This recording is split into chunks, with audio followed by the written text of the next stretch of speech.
right, Joe. Let's get this out of the way. We had a bet at the end of the previous episode. We did. We both lost it. Thank God. So it's a wash. Yeah, so I predicted Ryan would do the previously on. You predicted Kirsten, and we got a Sandy Cohen, a big old wipe the sweat off of each of our brows about having to put a thirst trap photo on the White People Problem story. Yeah. For our tens of listeners to see. And now, here we are, the long-awaited Season 2, Episode 1, The Distance, Going for Speed, All Alone in the Time of Need. Joe... What, Matt? There's a lot that we're gonna talk about, but I'm just gonna put this out here. This might be my least favorite episode of the OC we've ever watched. I was so infuriated with every single person in the. I literally wrote. I won't say what triggered this just yet, but I did write. I hate every second of this episode in my notes at a certain point. And I think it's just because, with the exception of Ryan, nobody looks good in this episode. Seth is a whiny baby the entire time. Correct. Marissa is just like too much for me to deal with. Summer, I mean, I get Summer's hatred a little bit. There was no piece of joy for me to cling on anywhere in this episode. But let's jump to the beginning. We kick it off. There's construction happening around the house. And Kirsten and Sandy are having an argument about how to handle the Seth sailed away storyline, which turns out just sailed to Portland. Still seems ridiculous, but whatever. Yeah. He sailed to Portland to stay with Luke. And at one point, Kirsten yells at Sandy that this is because of his hippie psychobabble style of raising a child. Just chaos here. Just chaos. Yes. Can we talk about the butterfly tramp stamp on one of the construction workers? Because, I was looking, and it's like... Yeah. It was a little too, Thunder from Down Under in the Coen household. I will say this much. Second episode, construction workers are still there, and it left me with a hope that the construction just goes the entirety of the second season. That it's just like a running gag for 22 episodes is that this construction just never ends. I don't think the OC would dig their heels in on something like that because, as we learned in season 1, they can't even stick with a central plot line for more than 4 episodes before they need to just erase all of the B characters and bring in a whole new crew of B characters. Yeah. So the idea that they would pay a group of actors who are basically just extras with occasional lines to be in the Coen house at all times just seems like way too good of an option there. So they shot in between their shifts at Chippendales, and yes, yeah, it's just, you are correct in that no one is looking good in this. Yeah, no one's looking good. So we see that Kirsten and Sandy are fighting over this stuff. The next group that we check in on is what's up with Summer and Marissa. And they're sitting by the poolside at Marissa's big-ass mansion, and she's implying that she's seeing a guy named Zach because, hey, Coen ran off like a big baby, which, you know what? Good point. He absolutely ran off like a big cowardly baby. And then we jump over to what Ryan's up to, and he's working a construction site. He's living with Teresa. Teresa, being a total sweetheart, made him a lunch with a pre-peeled orange. That's my least favorite part of eating an orange. Is peeling the orange. Yeah, I fucking hate it. Know what my least favorite part is? The taste of an orange. So I just... I've realized I do not... I like most fruits, but I don't like citrusy fruits. I'm way more of an apple, a peach, maybe even a plum here, watermelon, all that. Absolutely. oranges and tangerines and even like to a certain like I don't know where lemon and lime fall into this whole thing, but I'm not a fan. Not a fan of those. Yeah. It's not my favorite, but again, like when I do have it, that's the least favorite part is just getting it all messy, sticky on my hands. And for her to do that for Ryan, like, she cares about him, and he really, I mean, like, if there's one way that Ryan doesn't look good is how it's how he's treating Teresa, like the entire the entire episode. Yeah. It's just like he just reeks of like, I'm only here because of the baby. I'm only here because of the baby. Are you familiar with a British rap group called The Streets? No. Do they talk about knifing people because he can't get a gun in England? No, The Streets is great, actually. It's like spoken, well, let me say this.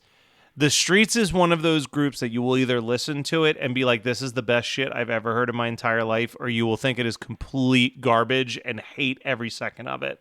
But it's essentially that he just writes like beat poetry, and he has a thick British accent. Uh-huh. And it's like they technically it's not hip hop, it's called garage music. It's like just a constant loop of a specific sound with him like speaking over top of it. I loved it. From the second I heard, I loved it. But my point being, in one of his later albums, there's a song called I Think I Love You More Than You Like Me. And like that is that is the vibe of Teresa and Ryan right here. Is like, I think Teresa is legitimately in love with Ryan, and I think that Ryan likes Teresa. Like it's a friend that he's had for a really long time, but you don't see the love. It feels like a big brother little sister type of relationship more than like a sexual chemistry relationship. So that's a tough situation, but I do have to credit this show. Julie Cooper rolls in here, and first of all, we get a shout out to China with alopecia, right? Yes. But also very quickly a line of dialogue to just totally make sure that they can write out Marissa's sister for the entirety of this season. Where it's like, thank God we're sending her to private school. She shouldn't be in a place like this. No. And it's like, and goodbye to that character, probably forever. I will give you a mini spoiler. It is not a series wrap on Caitlyn. I don't think they truly would write her off for good, but it definitely, that to me feels like season 1 aired and fans on the internet were like, where the fuck is Marissa's sister? And then they were like, okay, we got to write a quick line of dialogue that she's at some like private school away from all of this at all times. Well, they even do they do a little bit of that in the scene between Summer and Marissa where Summer's like, you're a little too thin. Which again is that was the whole thing. I forgot to write that down. My jaw dropped, especially knowing I was like, whoa, that was inappropriate. Yeah. I do love the delivery that Julie Cooper gives when she's asking about getting the pony, and Caleb's like, doesn't she already have a pony? And she just goes, China has alopecia. A little girl should just not be riding around on a hairless pony. Yeah. Exactly. Seth is living with Luke. You know what? The number one person who comes out looking like a shining bag of goldenness is Luke. Luke, great. He's not great. He says some really douchey things, but he's very much Luke. He's very much got his intentions well on his sleeve. And at one point, Sandy refers to Luke as like a big golden retriever, to which Ryan doesn't even have a retort. He just goes, I guess he is kind of like that, because man, if that is not the most spot on way to describe how Luke has been since like mid season 1. like he's just a big dumb golden retriever. He just shows up. He's happy to be there. Caleb, in the meantime, we haven't really covered too much of what's going on with Caleb. Caleb is just like a paranoid, stressed out dude. Yeah. Given the events of season 1, it was heavily implied that he was about to be very much in trouble.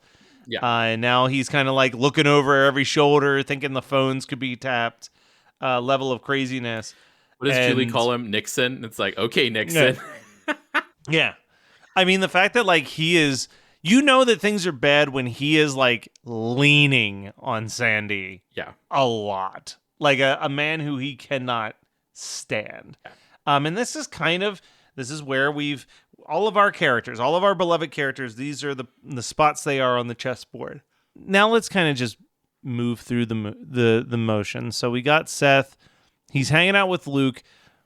Somehow gorgeous women just want to throw themselves at Seth Cohen, which is a thing that will never make sense to me. But here we are. And at one point, Luke says to Seth, "You've got some serious willpower, man, because she's got a killer rack," which, boy, is it 2005. Yeah. Welcome to the PDX, bitch. Yeah. And then they go to get some dinner. They have a dinner guest. "Hi, Sandy Cohen. Nice to meet you." Sandy Cohen has stopped by, and he attempts to convince Seth to come home.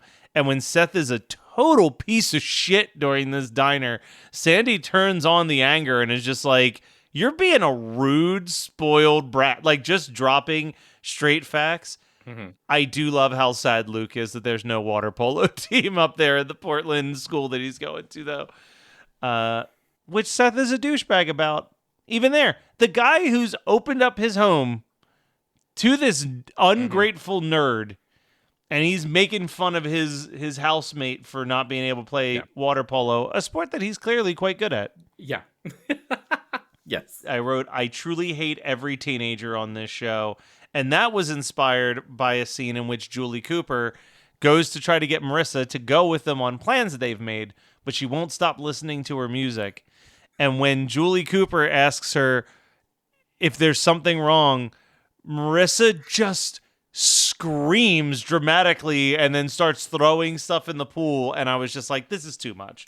Like, this was like a point where I was just like, if I wasn't recording this for a podcast, I literally think I would have just turned off the episode and walked away. Oh, come on, man. You didn't love that? Come on. You gotta, hey, think about it, right? 2005. It's 2005. Like, it's the beginning of season 2 of the OC. It was such a hit. Now it's back. And like the first thing you see is like, "You really want to know how I'm feeling?" And she just loses it. And the catharsis that Misha Barton must have felt to just like scream. And it's like the most honest piece of like, it was her most honest performance to date. Maybe of the entire fucking series is that whole situation right there. So we're getting drunk Marissa too. Like, this is like heavily, and this is the thing, she's drunk dialing Ryan and hanging up the phone before she says it. There's a lot. I forgot how much I love this premiere, this season premiere. I really do. And I felt so differently. I want the season 1 premiere all over again. I love the season 1 premiere so much. This one, not so much. But I want to read the next 2 notes that I have back to back. Uh-oh. Man, they're really going to pull a miscarriage story to get everyone back to where they belong in Newport Beach? Oh, no, I'm sorry. They pulled a fake miscarriage storyline. And Joe, I'm sure that this isn't like fully correct, but there's a part of me in my soul that really believes that someone in the writer's room is just like, and we're done with the Teresa story. I really think that I if I'm gonna make some bets, if I'm gonna put some gambling bets down on the table right now, I'm willing to bet that this baby and Teresa gets mentioned less than 5 times over the next 3 seasons of the OC. Like, I really think that they just out of sight, out of mind it this entire storyline. Well, before you do that, before you put your money where your mouth is, remember, I made a promise to you in the same vein and spirit as the Gilmore Guys, I would let you know when it's a series wrap on a particular character, right? So Yes. ask me. Ask me the Is this question. is this a series wrap on Teresa? Oh. Oh. um Now I ask mean me if this it's a that series wrap on her baby. Hey Joe, is it a series wrap on Teresa's unborn baby? Here's what I'll tell you. And this is because we got a lovely review the other day sure on our did. podcast. Our first review, just begging me to just embrace the show. And here's what I'll say. I'm glad that we record these two at a time. Mm-hmm. Because this episode left me not wanting to watch any more OC. Second episode brought me back in a little bit. Okay. You have to understand that what I've been watching in between the OC all of the last 2 weeks has been Parenthood, which is not like a show I love. It's not like my favorite show in the world, but I'm down to the final 15 episodes, so I'm finishing this shit at this point. But it is the difference of both of those shows are dramas with hints of comedy. Mm-hmm. But the difference is that everything in Parenthood feels like it's moving towards a win. It just feels like it's on an upswing. Hey, they're hitting a problem in the middle of this episode, but by the end of this episode, you're going to be feeling pretty good about how things are going to go for these people. Mm-hmm. That is never the feeling I feel on the OC. It's kind of like when we all get to that point in our lives where we're just I just can't look at the news anymore. I know that it's bad. Yeah. I know that it's bad out there. And I was just talking to my friend about this. There are times where I don't want to ostrich my head in the sand forever. Uh-huh.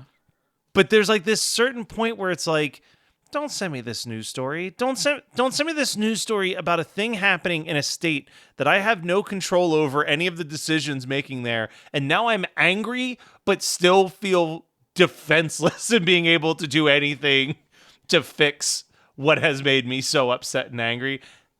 That's me watching the OC. Sure. Half the time as I'm just I can't do anything to stop what's happening right now, and it's making me so angry. I want to just reach into the TV and shake these kids and be stop being this way. See, everyone, but here's the thing, right? You're correct that everyone, even Ryan, is I said even Ryan, but everyone is unreasonable. But the most unreasonable is fucking Seth. And this Seth is by far the most unreasonable, but you know what?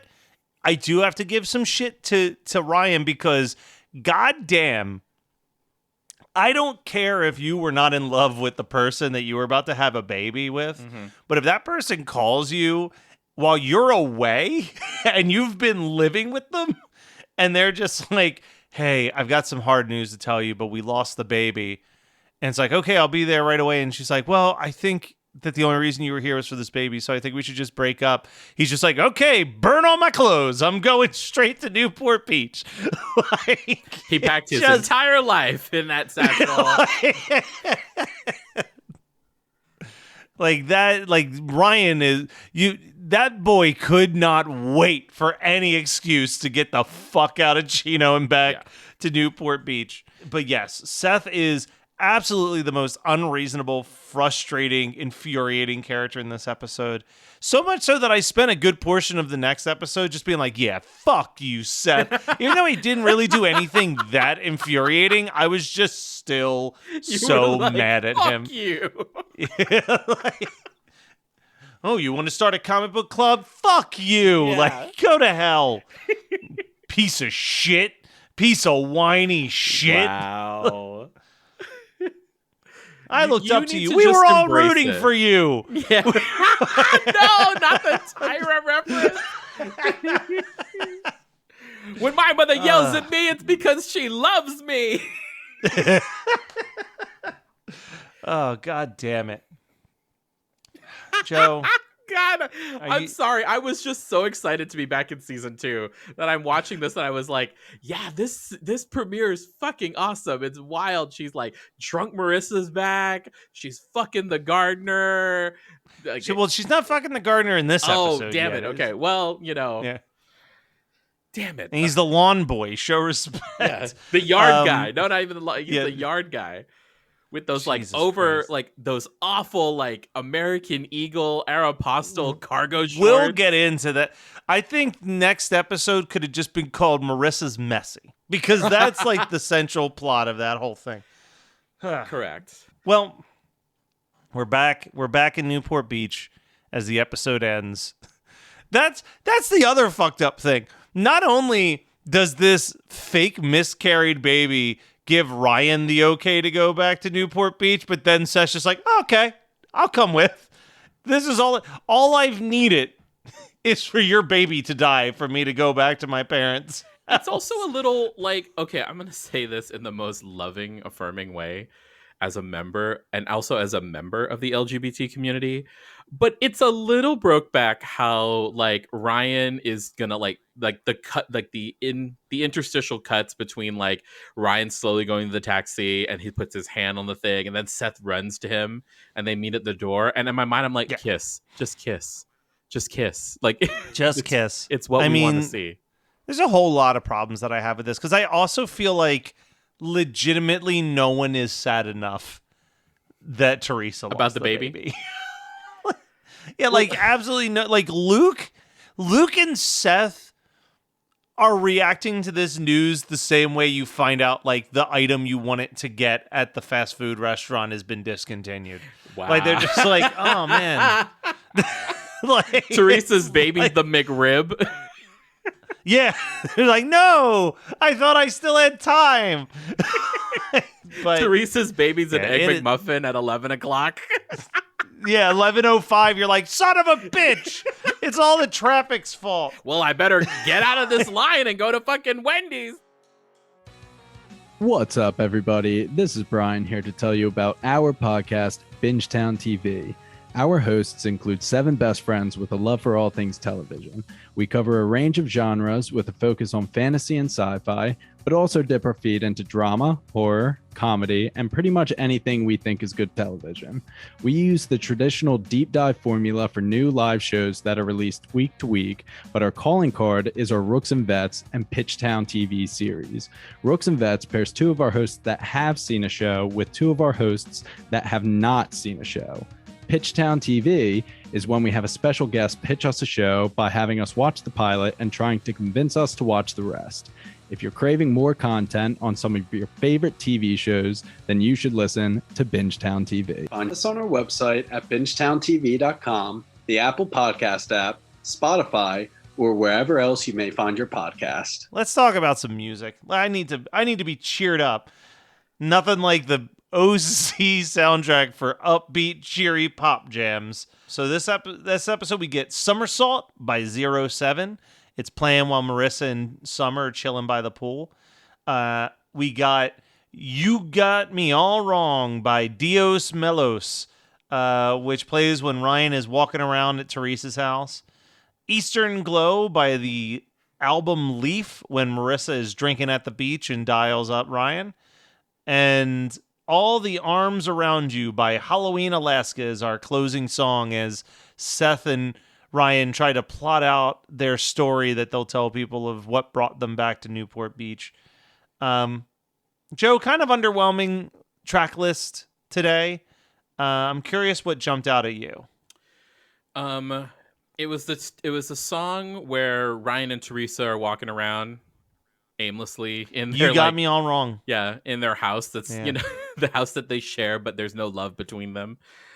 Yes, I wrote that one down too. I think it's well used. It's actually, I really liked the song. That's one of the rare times. I think it's only happened 3 or 4 times where I'm like, I like this song. I'm going to put it on my Spotify playlist of songs to listen to this year. So very rarely do we agree on it, but this time we definitely do. So that one locked and loaded. So Joe, there's only one more thing left to do on this podcast. we got to talk about something that we've been checking out, listening to, reading, or just enjoying in the general pop culture zeitgeist. So I will let you go first, buddy. I finally watched Ms. Marvel Okay. on Disney Plus, and it was like such the perfect watch for my mood. At the time, this was when I was house sitting. I've been meaning to bring this up a couple times, but it was when I was house sitting for Joshua, and I was just like, you know what, I can watch something. I watched Ms. Marvel, and it was one of the shows that I missed last year, and I really loved it. I love how we're bringing back mutants. I love, how we're slowly introducing them, and I just love the character of Kamala Khan. Also just made me really excited for when The Marvels comes out later this year. Yeah. I don't remember too much about Ms. Marvel. I know I watched it. I definitely remember thinking that the pilot was phenomenal. Like, I think that it's one of the best Disney Plus pilots. That blend of like her animation and like the real world and going to the convention, cosplaying, and like all of that. I loved it so much. And then I think it just I think it was released at a time where there was a lot of like new episodes of stuff falling on the exact same day. Yeah. And like week to week, it just kind of got buried amongst a bunch of other like even higher tiered shows in my mind. And I just kind of forgot about it. Like I finished it, but like I barely remember anything except for that I really loved that pilot episode. Yeah, for sure. But yeah, it's good. I mean, look, I've said this a couple times, but Marvel's entire Phase 4 I've got a lot of problems with, but I think that the TV shows were not part of that problem. The movies were real rough, but they really did a great job with almost every TV show the last like 2 or 3 years. I'm going to go somewhere dark. I probably should have went first. We could have ended on the joy that is Ms. Marvel. How dark we I'm going to talk about I'm going to talk about one of the most disturbing but well-made true crime docs I've seen. Jared from Subway catching a monster. Oh, no. Have you watched this, Joe? No, but like, oh God, I'm afraid now to watch these the true crime docs, especially from something like Jared from Subway. It's I never knew the full story of how all of the stuff came to light. Mm-hmm. And it was essentially that like, and they go through this in pretty good detail, but like Jared was supposed to do a radio promo for a radio station, and it was this female DJ, and she said, for reasons that I will never understand, we were doing an event at an elementary school, and he made an offhand comment about how hot some of the kids were in the elementary school. And she's like, and I thought that was weird. And she's like, I felt like there could be something sinister there. And she basically just pretends to be into Jarrett and into what he's into, and has just like secretly tape records him just like being super turned on that he's met a girl who's into the same fucked up shit as him, and gets like hundreds of recorded tapes of him confessing shit. Oh my God. That she like then shipped out to places. And it's like, oh my God, but she did a sting operation on Jared? She did her own personal sting operation, but that's where like the doc gets interesting, because then it turns into this whole like, legally you can't just be recording people against their will for like a federal crime. Like, well, it like depends essentially on the all state. Of that. It depends on the state. I think in that specific state, it was like all of this becomes null and void because you didn't do it by the book. Yeah. Oh like, my God. I'm sorry. I didn't mean to be that person. Like, well, it depends on the state, like, yeah, But no. But it's like, it was very, I was like, this is really interesting. And that was like, I think it's 3 episodes. I knocked them out one random, like lazy afternoon where I was like, oh, I'm going to put this shit on, watch it. Like, so are you going to watch the this one on the Duggars, the 19 Kids and Counting family? Maybe. Look, I'll watch. I'll watch any of that shit. I know that makes me sound like the basic white bitch watching his true crimes while sipping on his chai latte, but like that's just that's how this guy rolls when he's done all of his editing for the day.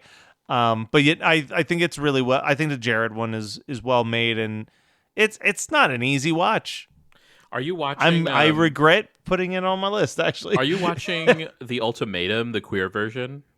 I finished The Ultimatum, the queer version. We can talk about that real quick if you want, because man, do I have some takes. Well, no, I'm not watching apparently, I work for an LGBT nonprofit, and I'm the only one in the office who apparently is not watching the queer version of The Ultimatum.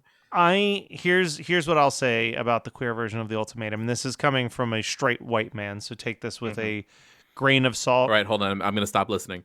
No, I'm kidding.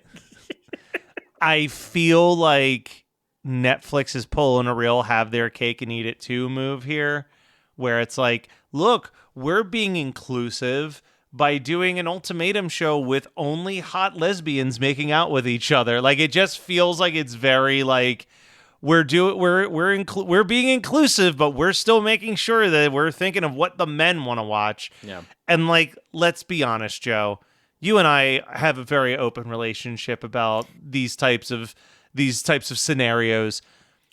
When we were saying that we wanted a gay Love is Blind or a gay ultimatum, we all, straight and gay, knew that we wanted some sassy gay men getting into arguments about shit. Like, that was what all of our visions were for what this beautiful thing could be that Netflix could produce. And I really think that they just pull. I don't understand why they couldn't have done, instead of 8 couple, or like they did, like, let's say 8 couples. I don't understand why they couldn't have done 6 couples of female same-sex relationships and then simultaneously follow 6 couples of male relationships and given us both. Like, it just feels like the fact that it was this very pointed, it's only women season. Like, to me, I'm like, I feel like I can see through what you're trying to do, Netflix. And also having, I'm part of the same group of people who's like, why the fuck do you have a straight woman as the host for this show? Yeah. Like what was that call? Like, are you kidding me? There's no one. There was no one else that you could bring in. Where was Ruby Rose? Like, where was anybody? Where was Ruby? Where was oh my god, the girl from The Middleman? You know what show I'm talking. You know who I'm talking about. Yeah. Where was she? Where's the girl from The Middleman? Where are the queer people? Yeah, I don't. You know what's even better? Bring in someone who's in a same-sex marriage that could actually give insight and advice to these people. Yeah. Where's Portia de Rossi? God damn it! Like, yeah, this woman is sitting there with no relatability to bestow upon these couples. And also, I'll say the same thing I said the other day on my friend's live stream. Don't marry someone who gives you an ultimatum. Don't give people ultimatums. That's fucked up. Yeah. Like, that's just toxic behavior. Yeah. At its core. So don't do it. But what you should do is tune in next week for even more white people problems.